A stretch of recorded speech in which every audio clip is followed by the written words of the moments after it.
Hello everyone, welcome to the third video of infinite series. तो इस वीडियो में हम लोग सबसे पहले देखेंगे some basic properties of infinite series. बस ज़्यादा कुछ नहीं, बहुत बेसिक सी प्रॉपर्टीज है और उनको हम लोग पढ़ेंगे और उसके बाद अपने टेस्ट को स्टार्ट करेंगे। ओके, तो पहली प्रॉपर्टी क्या है कि हमारे पास दो सीरीज है, UN एक सीरीज है और VN भी एक सीरीज है। तो हम लोग क्या कर रहे हैं कि ऐसा तो हम करते हैं ना कि UN पर समेशन अप्लाई करें, तो हमने सपोज कर लिया कि हमें U मिला, क्योंकि हम जनरल देख रहे हैं, कोई पर्टिकुलर तो देख नहीं रहे। तो हमारे पास एक सीरीज है UN, समेशन अप्लाई करने पर हमें U मिल जाता है, और VN एक सीरीज है, उस पर भी समेशन अप्लाई करने पर हमें V मिल जाता है। और अगर हम उनको ऐड कर दें तो हमें U+V मिल जाएगा। तो हम इनको ऐसा भी लिख सकते हैं कि हम UN और VN सीरीज दोनों को ऐड कर दें और फिर समेशन अप्लाई करें तो हमें सेम आंसर मिलता है U+V। सिमिलरली हम UN और VN दोनों का समेशन निकालें, अलग अलग समेशन निकालें और सब्सट्रैक्ट कर दें, मीन्स हमें U-V मिलेगा। लेकिन ऐसा ना करते हुए एक प्रॉपर्टी होती है हमारे पास कि हम इन दोनों सीरीज को पहले सब्सट्रैक्ट कर लें, मतलब UN और VN सीरीज को पहले सब्सट्रैक्ट कर लें और फिर समेशन अप्लाई करें तो हमें सेम आंसर मिलेगा U-V। मतलब प्रॉपर्टी है कि हम सीरीजेस को अलग अलग समेशन करके फिर ऐड या सब्सट्रैक्ट कर सकते हैं, या फिर हम सीरीज को पहले ऐड या सब्सट्रैक्ट करके फिर समेशन अप्लाई करके हम आंसर दिखा सकते हैं। अब दूसरी प्रॉपर्टी, ये तो कुछ भी नहीं है। देखो, UN एक सीरीज है, समेशन अप्लाई किया, U मिल गया, और ये कांस्टेंट लिया हमने, C belongs to real number. तो हम इसको क्या लिख सकते हैं, या तो हम UN सीरीज का समेशन निकाल लें और फिर कांस्टेंट से मल्टीप्लाई कर दें, या फिर हम पहले कांस्टेंट से मल्टीप्लाई कर दें और फिर समेशन निकालें तो हमें सेम आंसर मिलता है, बस कुछ भी नहीं। अब थर्ड प्रॉपर्टी, तो थर्ड प्रॉपर्टी में क्या है कि UN एक सीरीज है और VN भी एक सीरीज है। तो इन दोनों सीरीजेस के रेशो की वैल्यू हम U/V इस तरह से लिख सकते हैं। ओके, मतलब इन दोनों सीरीज के लिमिट के रेशो को हम U/V की वैल्यू लिख सकते हैं। मतलब लिमिट अगर रेशो में लिखी गई है तो हम इनको U/V की तरह लिख सकते हैं, जहां पर हमें VN प्रोवाइडेड होगा ≠ 0। तो अब देखिएगा कि अब हमारा इनफाइनाइट सीरीज का जो सिलेबस है बेसिकली वो 3 पार्ट्स में डिवाइडेड है। देखिए, पहला सीरीज ऑफ पॉजिटिव टर्म्स, दूसरा अल्टरनेटिंग सीरीज और तीसरा पावर सीरीज। तो सबसे पहले हम लोग पढ़ेंगे सीरीज ऑफ पॉजिटिव टर्म्स और positive terms of infinite series. तो बेसिकली सबसे पहले हम इन सीरीजेस के लिए टेस्ट पढ़ेंगे, इनकी कन्वर्जेंसी डाइवर्जेंसी देखेंगे, फिर अल्टरनेटिंग सीरीजेस के लिए पढ़ेंगे और फिर पावर सीरीज देखेंगे। ओके, तो क्योंकि हम इसके लिए अब टेस्ट को पढ़ेंगे तो सबसे पहले ये जानना जरूरी है कि ये होता क्या है सीरीज ऑफ पॉजिटिव टर्म्स, या फिर हम कहते हैं कि positive terms of infinite series, इसका मतलब क्या है। तो सबसे पहले हम मतलब देखेंगे और फिर एक एक करके हम टेस्ट को स्टार्ट करेंगे। अब देखिएगा, सीरीज ऑफ पॉजिटिव टर्म्स क्या होता है। तो अगर हमारे पास कोई ऐसी इनफाइनाइट सीरीज है जिसमें प्रत्येक टर्म एक पॉजिटिव टर्म है तो उसको हम कहेंगे कि positive terms of infinite series, की बेसिकली एक इनफाइनाइट सीरीज है और उसमें प्रत्येक टर्म पॉजिटिव है तो उसको हम कहेंगे कि सीरीज ऑफ पॉजिटिव टर्म्स। मतलब बहुत सिंपल है। तो अब हम लोग जो इनफाइनाइट सीरीज में जो पॉजिटिव टर्म्स की सीरीजेस होती हैं उनके लिए हम लोग कन्वर्जेंसी देखेंगे, डाइवर्जेंसी देखेंगे, तो उन सब पर टेस्ट की बात करेंगे। हालांकि टेस्ट बहुत सारे हैं, मतलब एक ही वीडियो में तो पॉसिबल नहीं है, तो हम हर एक टेस्ट को अलग अलग वीडियो में बताएंगे। तो अब इस वीडियो में हम लोग सबसे पहले एक टेस्ट के ऊपर बात करेंगे, दैट टेस्ट, कंपैरिजन टेस्ट। तो अब कंपैरिजन टेस्ट को भी हम दो तरीके से पढ़ेंगे, या फिर दो टाइप कह लीजिए पढ़ेंगे। तो पहला देखते हैं टाइप 1 कि if summation UN and summation VN be two series of positive terms and K be a fixed positive number, कि हम लोग बेसिकली कंपैरिजन टेस्ट देख रहे हैं। तो इनडायरेक्टली मीनिंग क्या हुआ कि हम दो सीरीजेस के बीच में कंपैरिजन कर रहे हैं। ओके, तो दो सीरीजेस हमने सपोज करी हैं, एक है UN और दूसरी है VN। तो इन दोनों सीरीजेस के बीच में हम लोग कंपैरिजन करेंगे और कुछ ऑब्जर्वेशंस देखेंगे और बस हो जाएगा टेस्ट। तो अब हम देखें क्या कि अगर ये हमारे पास एक कंडीशन होती है कि अगर ऐसा हो, मतलब दो सीरीज है तो मतलब बहुत ही बेसिक सी बात है ना कि मतलब दोनों इक्वल तो हो ही सकती है, फिर वो तो एक ही सीरीज हो गई। लेकिन अब हमने डिफरेंट लिया है, तो यूएन और वीएन दो सीरीज है। तो अगर इनमें कुछ ऐसा रिलेशन हो, देखिएगा बहुत ही सिंपल है और समझिएगा बहुत ही सिंपल है। तो दो सीरीज है यूएन और वीएन, इन दोनों के बीच में ऐसा रिलेशन होता है यूएन लेस देन इक्वल के ऑफ वीएन, मतलब के एक फिक्स्ड नंबर है। तो जनरल के लिए हम देख रहे हैं तो इस तरह से हम इसको लिखते हैं कि मतलब यूएन के सीरीजेस के टर्म्स छोटे हैं वीएन से। हम सम की बात नहीं करें, हम यूएन के टर्म्स की बात करें, हम वीएन के टर्म्स की बात करें। तो यूएन के टर्म्स वीएन से छोटे हैं और वीएन कन्वर्जेंट है, मतलब समीशन वीएन कन्वर्जेंट है। तो हम लोग कह देंगे कि ये चीज इंप्लाई करती है कि यूएन भी कन्वर्जेंट होगा। ओके, ये एक बहुत ही सुंदर रिजल्ट है। देखना अभी क्या है कि यूएन के टर्म्स छोटे हैं, वीएन के टर्म्स बड़े हैं। तो होता क्या है कि बाहर वाला बोले तो वीएन और बड़ा है इसके लिए मैं यूज करी हूं कि बाहर वाला, मतलब बाहर वाला अगर कन्वर्ज करता है तो अंदर वाला भी कन्वर्ज करेगा। मतलब यूएन छोटा है तो मीन्स हम लोग क्या कह सकते हैं कि वीएन के अंदर ही एक सीरीज होगी और वो है यूएन। तो यूएन छोटी है, तो यूएन लेस देन इक्वल के वीएन एक रिजल्ट है और ये बताता है कि अगर वीएन कन्वर्जेंट है तो ये चीज इंप्लाई करती है कि यूएन भी कन्वर्जेंट होगा। अब दूसरा पॉइंट क्या है कि अगर इन दोनों के बीच में कुछ ऐसा रिलेशन हो जाए, मींस यूएन इस बार बड़ा हो जाए वीएन से, मतलब यूएन के टर्म्स या तो बराबर हो जाए, बराबर के लिए नहीं देख रहे हम बेसिकली और इनडायरेक्टली हम लोग ग्रेटर देन लेस देन के लिए देख रहे हैं। तो यूएन के टर्म्स अगर वीएन से बड़े हो जाते हैं तो हम लोग क्या कहेंगे, मतलब क्या हुआ कि वीएन इस बार छोटा हो गया। तो वीएन के लिए हम सब लोग पहले देख रहे हैं, मतलब हम सब पहले क्या देख रहे हैं कि अगर वीएन ये है तो यूएन ये होगा। तो उसके लिए हम रिजल्ट ही चेंज कर दिए। क्या कर दिए कि पहले वीएन बड़ा था मतलब बाहर वाला कन्वर्जेंट है तो अंदर वाला भी कन्वर्जेंट होगा। इस बार क्या हुआ कि वीएन अंदर आ गया, मतलब छोटा हो गया। तो अगर वीएन डाइवर्जेंट है तो ये चीज एम्प्लाई करेगा कि यूएन भी डाइवर्जेंट होगा। तो अब आधे लोग कहेंगे कि ये क्या हो गया। अब पता है कुछ लोगों को यहाँ पर क्या कंफ्यूजन होगा कि अगर हम ये पहले रिजल्ट की बात करें तो यहाँ पर मैंने कहा कि अगर बाहर वाला कन्वर्जेंट है तो यूएन भी कन्वर्जेंट होगा। तो आधे लोग कहेंगे कि अगर यूएन कन्वर्जेंट है तो वीएन भी कन्वर्जेंट होना चाहिए। मतलब कुछ लोगों का कहना ये है, हमारे पास बहुत क्वेश्चन आते हैं कि कुछ लोग पता है क्या कहते हैं कि अगर वीएन कन्वर्जेंट है तो यूएन कन्वर्जेंट है, ठीक है। तो अगर यूएन कन्वर्जेंट है तो वीएन को भी कन्वर्जेंट होना चाहिए। इस रिलेशन से मैं बोल रही हूँ UN less than equal VN, मतलब अंदर वाला कन्वर्जेंट है तो बाहर वाले को भी कन्वर्जेंट होना चाहिए। ओके, वो ये चीज इंप्लाई होनी चाहिए। तो अब इसके लिए हम आपको काउंटर एग्जाम्पल दे देते हैं और ये याद रखिएगा। तो ये क्वेश्चन के टाइप में हमने लिख दिया है कि बहुत से लोगों के डाउट होते हैं, फिर वही कमेंट बॉक्स में क्वेश्चन आएंगे तो हम पहले ही लिख देते हैं। तो होता क्या है कि हमने ये पहले वाला रिलेशन लिया कि यूएन लेस देन इक्वल के वीएन। ओके, तो यहाँ पर पहले ये वाला तो मैंने बता दिया। फिर कुछ लोग ये पूछेंगे कि अगर यूएन कन्वर्जेंट है तो ये इंप्लाई करना चाहिए वीएन कन्वर्जेंट है। तो पहले ये होता नहीं है तो यहाँ पर हमने आंसर दे दिया नो। अब नो दिया वाई, तो इसका हम काउंटर एग्जाम्पल देते हैं आपको।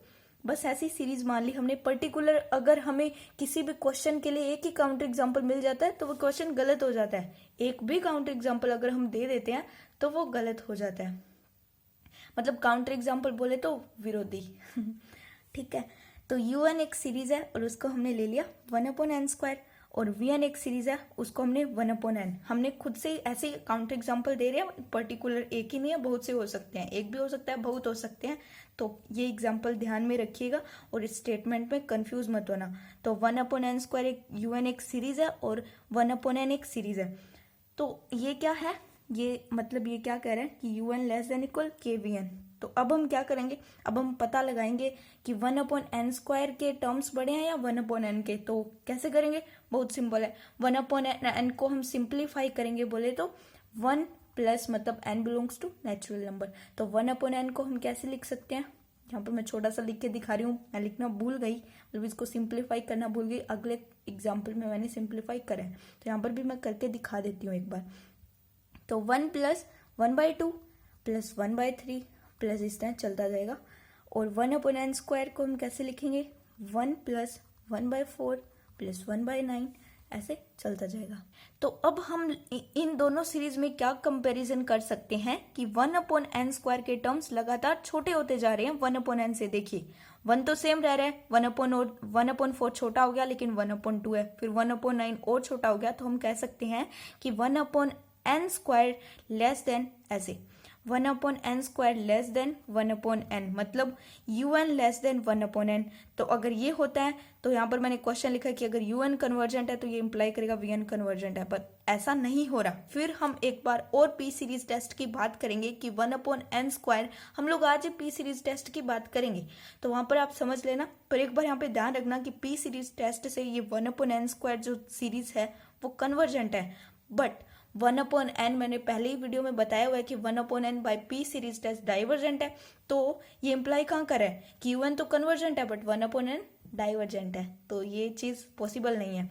तो अब दूसरा रिलेशन, यहाँ पर भी डाउट होंगे कुछ लोगों को कि हमने बताया कि un ग्रेटर देन इक्वल के vn है, तो अगर vn डाइवर्जेंट है तो इंप्लाई करेगा un डाइवर्जेंट है। तो फिर कुछ लोग कहेंगे कि un डाइवर्जेंट है, ये भी इंप्लाई करना चाहिए कि vn डाइवर्जेंट है। तो इसके लिए मैं काउंटर एग्जांपल दे रही हूँ।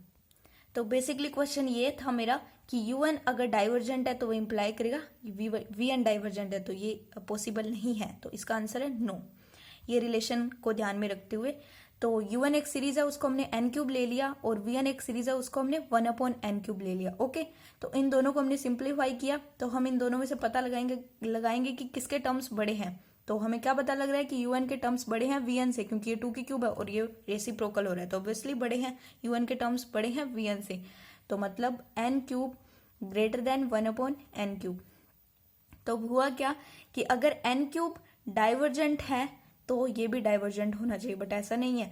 n³ तो एक डाइवर्जेंट है कि हम n टेंड्स टू इन्फिनिटी पर n³ देखें तो वो इन्फिनिटी आ रहा है, तो ऑब्वियसली वो डाइवर्जेंट है। बट 1/n³ क्या है, कन्वर्जेंट है बाय पी सीरीज टेस्ट। इसकी हम बात बाद में करेंगे, पी सीरीज टेस्ट की बात हम आज ही करेंगे। बार बार ये पी सीरीज टेस्ट आ रहा है, बट यहाँ पे काउंटर एग्जाम्पल ध्यान में रखना कि 1/n³ एक कन्वर्जेंट सीरीज है। मतलब टाइप 1 एक बेसिक टाइप का कंपैरिजन टेस्ट है। बस इतना समझ लीजिए कि अगर टाइप 1 है तो ही टाइप 2 है, ये बात हम आपको दिखाएंगे। ओके, तो चलिए अब हम टाइप 2 समझते हैं।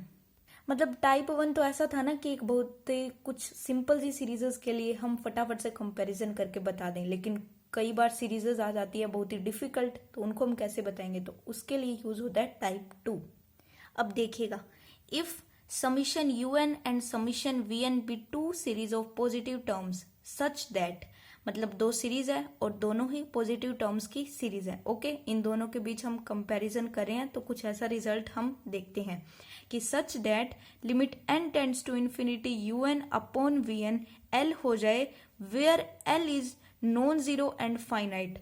l एक, जहाँ l एक नॉन जीरो वैल्यू है और एक फाइनाइट वैल्यू है, then the two series un and vn converge और diverge simultaneously। मतलब वो दोनों सीरीज या तो साथ साथ डाइवर्ज करेंगी या साथ साथ कन्वर्ज करेंगी। मतलब या तो एक सीरीज अगर डाइवर्जेंट है तो दूसरी भी डाइवर्जेंट, अगर एक सीरीज कन्वर्जेंट है तो दूसरी भी कन्वर्जेंट, तो इनका जो होगा वो साथ साथ हमें मिलेगा।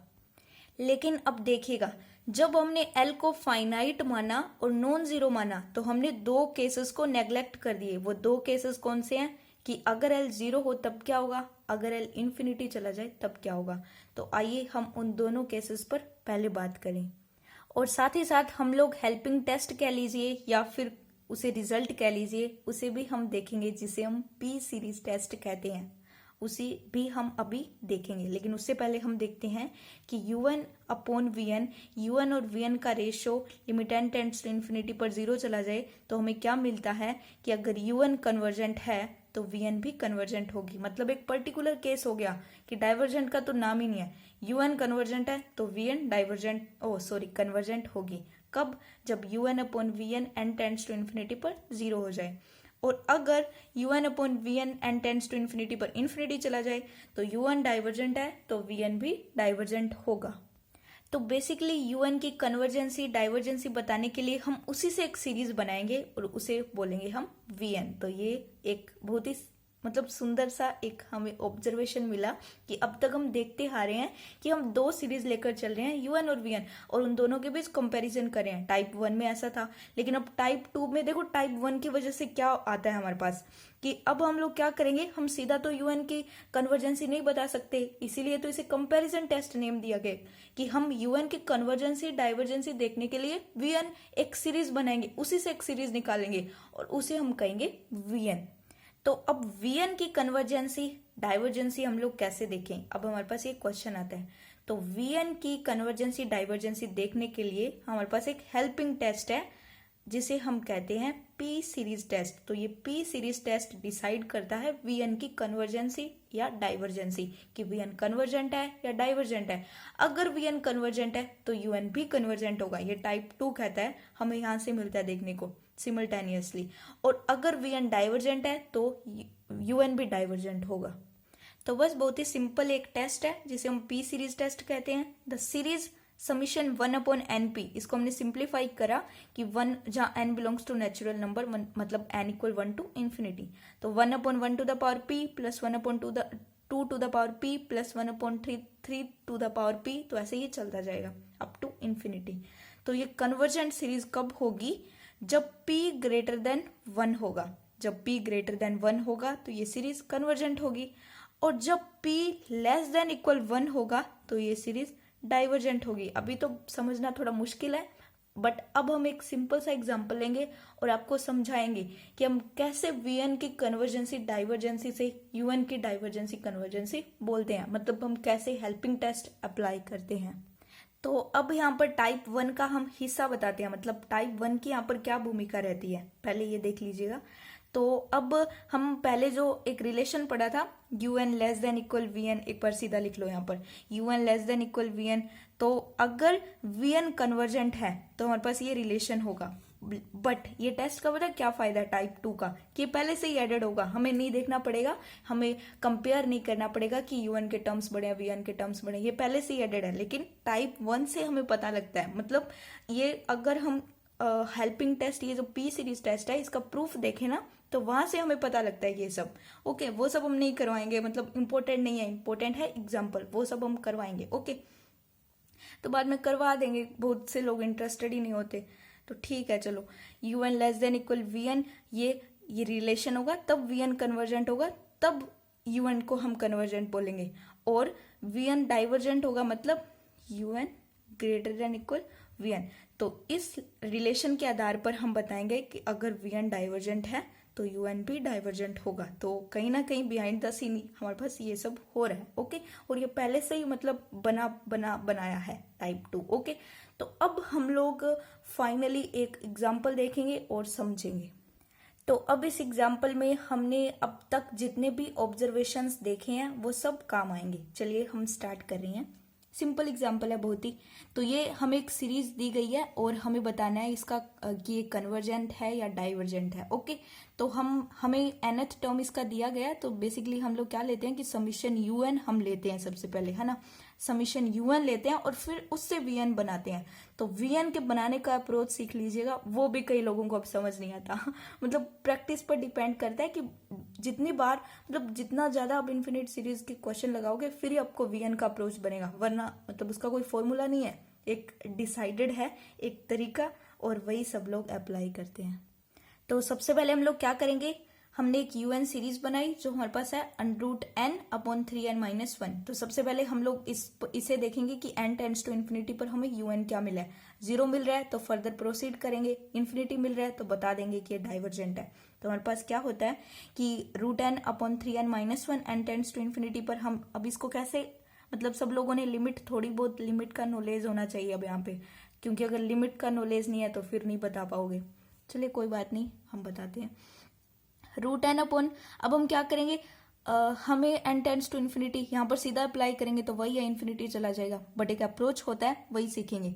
तो √n/, यहाँ से 3n कॉमन लेंगे तो 1 - 1/3n। तो अब हम क्या करेंगे, √n से n को जब कैंसिल करेंगे तो 1/3 बचेगा, मतलब 1/3 √n 1 - 1/3n। तो इस पर n टेंड्स टू इन्फिनिटी पर हमें 0 मिल जाता है कि ये इन्फिनिटी और ये इन्फिनिटी। तो हमारे पास ये टेंड्स टू 0 चला जाएगा कि 1/∞ टेंड्स टू 0।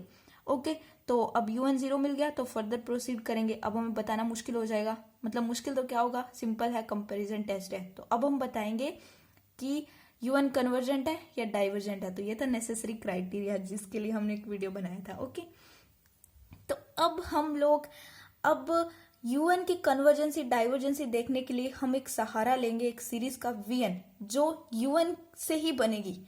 अब उसका अप्रोच देखिएगा।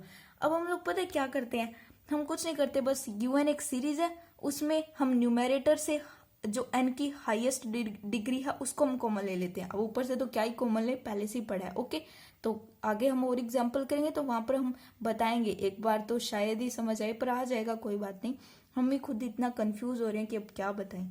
तो √n/3n-1 है, तो हम क्या करेंगे कि न्यूमेरेटर से हम हाईएस्ट डिग्री कॉमन ले लेंगे और डेनोमिनेटर से भी हम हाईएस्ट डिग्री कॉमन लेंगे। तो ऊपर तो हम क्या ही लेंगे, तो अपॉन में डेनोमिनेटर है, हाईएस्ट डिग्री क्या है, n⁻1 है, तो हाईएस्ट डिग्री ऑफ n मतलब n ही है, n² नहीं है, n³ नहीं है, ये सब तो है ही नहीं, तो एक हाईएस्ट डिग्री है 1। तो n हम कॉमन लेंगे, तो यहाँ पर जैसे ही हम un का अप्रोच देखते हैं ना, तो वहीं से हमें इनडायरेक्टली vn भी मिल जाता है। देखिए, ऊपर से कॉमन लेने की जरूरत नहीं है, यहाँ से हमने कॉमन लिया n, 1 - 1/3n। अब जो कॉमन वाला पार्ट होता है ना, वो उसको कैंसिल किया जाता है। जैसे अब ये इससे कैंसिल होगा, √n से n कैंसिल होगा, तो हमें क्या मिलेगा, 1/√n। तो इनडायरेक्टली 1/√n ही हमारे पास एक सीरीज बनती है vn, और उसे ही हम बोलते हैं vn। ओके, तो एक अप्रोच है और इसे ध्यान में रखिएगा। ओके, तो मतलब जो भी कॉमन पार्ट आता है वो vn होता है, तो इसको हम कहेंगे कि हमारे पास एक सीरीज आ गई है समीशन vn जो है 1/√n। तो अब हम फर्दर प्रोसीड करने वाले हैं। तो अब हम कंपैरिजन टेस्ट टाइप 2 में आ गए हैं कि n टेंड्स टू इन्फिनिटी पर un/vn करेंगे, मतलब दोनों सीरीजेस का रेशो लें। तो रेशो लेने पर हमें क्या मिलेगा, 1/3√n1 - 1/3n इंटू √n। ये हमने इस तरह से इसको लिख दिया, तो √n से √n कैंसिल हो जाएगा। तो यहाँ पर पता है, यहाँ पर हम देख भी सकते हैं 1/√n मिल रहा था ना, अगर ये √n 1/√n गायब हो जाए तो हमें ये रेशो फाइनाइट नंबर दे देगा। तो देखिए, अब दे दिया इसने फाइनाइट नंबर, तो √n से √n तो कैंसिल हो गया, मतलब √n से √n कैंसिल हो गया, 1/3, 1 - 1/3n, n tends to infinity पर हमें एक फाइनाइट नंबर मिल रहा है 1/3, जो कि हमारी कंडीशन को सेटिस्फाई कर रहा है। तो अगर ये फाइनाइट और नॉन जीरो आ जाता है, तो हम देखते हैं कि अगर vn की कन्वर्जेंसी डाइवर्जेंसी देखते हैं, तो अब वो किससे देखते हैं, बाय p सीरीज टेस्ट। तो उससे हम vn की कन्वर्जेंसी डाइवर्जेंसी देखेंगे। अगर vn कन्वर्जेंट आ जाता है तो हम कहेंगे un भी कन्वर्जेंट है, और अगर vn डाइवर्जेंट आ जाता है तो हम कहेंगे कि un भी डाइवर्जेंट है। तो अब देखिएगा, बहुत ही simple, summation vn 1/√n divergent है बिकॉज p <1। तो वो क्या था, 1/n⁻p। देखिए, vn जो सीरीज है वो हमेशा 1/n⁻p की फॉर्म में ही मिलेगी आपको। वो थोड़ा सा पावर में थोड़ा सा हो सकता है कि थोड़ा हार्ड मिल जाए, बट इस टाइप की हमें एक सीरीज मिलेगी और बहुत ही सिंपल हो जाएगा बताना बाय कंपैरिजन टेस्ट। तो यहाँ से हम क्या कह सकते हैं कि n की पावर 1/2 है, तो n की पावर 1/2 मतलब p की वैल्यू क्या है, 1/2, और जो कि 1 से छोटी है। तो 1 से छोटी, अगर p 1 से छोटा होता है तो हमें क्या मिलता है कि vn डाइवर्जेंट है। और बाय कंपैरिजन टेस्ट अगर vn डाइवर्जेंट है तो un भी डाइवर्जेंट होगा। तो इस तरह से हमने कंपैरिजन टेस्ट का यूज करके हमने un की कन्वर्जेंसी डाइवर्जेंसी, मतलब यहाँ तो एक पर्टिकुलर केस की बात करें कि un की हमने डाइवर्जेंसी बता दी with the help of comparison test. तो बस इस वीडियो में सिर्फ हम एक ही एग्जाम्पल पर बात करने वाले थे। नेक्स्ट वीडियो में भी हम कंपैरिजन टेस्ट से रिलेटेड कुछ न्यूमेरिकल प्रॉब्लम्स पर बात करेंगे। So bye everyone, will continue from next lecture.